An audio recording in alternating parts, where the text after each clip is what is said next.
Hi, welcome back to the channel. Today is day 12 of LeetCode every day until I land a new job. Today we'll be working on LeetCode problem 75, sort colors. This is a medium problem, so basically given an array nums with n objects colored red, white, or blue, sort them in place so that objects of the same color are adjacent with the colors in order red, white, and blue. We'll use the integers 0, 1, and 2 to represent the color red, white, and blue respectively. Okay. And then we cannot use any sort functions. Okay, so I think this will be a good opportunity to use bucket sort. For those of you unfamiliar with bucket sort, basically we can sort items into different buckets, and this is a really useful sorting algorithm for when you have a known number of buckets that you need to sort things into, and that number is pretty small. So here we have 3 buckets, red, white, blue, which are 0, 1, and 2. And so I think what we'll do is, like, given the input array nums, we can go through and we'll have a different array. And as we iterate through, so we'll see we have a 2, so we'll count in the 2 space. We have a 0, so we'll count in the 0 space. We have a 2, so we'll count in the 2 space. We have a 1, so we'll count in the 1. We have another 1, so we'll count in the 1. Oh, sorry, this should be a 2. And then we finally have a 0, so we'll count there. And then to get our output array, we'll just basically print this. So we'll print 2 0s, 2 1s, 2 2s. And then this will run in O of n time. So I'm going to create in, still in my comment? So I'm going to create an integer array, and we'll just call it my bucket for the sorting of the colors here, and we will increment everything to 0, and since we know we only need those 3 buckets, we just do it like that, and then we'll add everything to the bucket. So we'll go for an I in nums, and we'll just do bucket at I plus plus, so basically like the bucket at 2, the bucket at 0, the bucket at 2.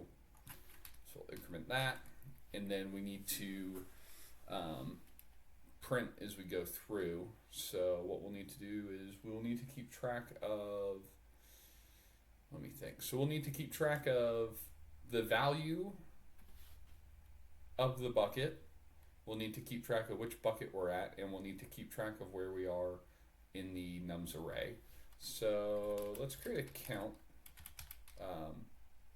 variable to track where we are in the array, and then for tracking which bucket we're at, we'll do we'll just do is less than bucket dot length. So we'll use this initial for loop to keep track of the bucket we're in, and then we'll use a nested for loop to keep track of the value at the bucket. So it'll be the bucket at I.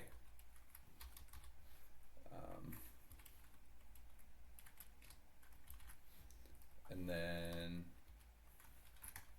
here, basically all we're going to do is we're going to say that nums at count is equal to I, which bucket we're at, and then we need to increase our count, and this returns void, so we don't need to do anything else. So let's go ahead and run that. Let's see, hopefully this works. Okay, bucket j equals 0.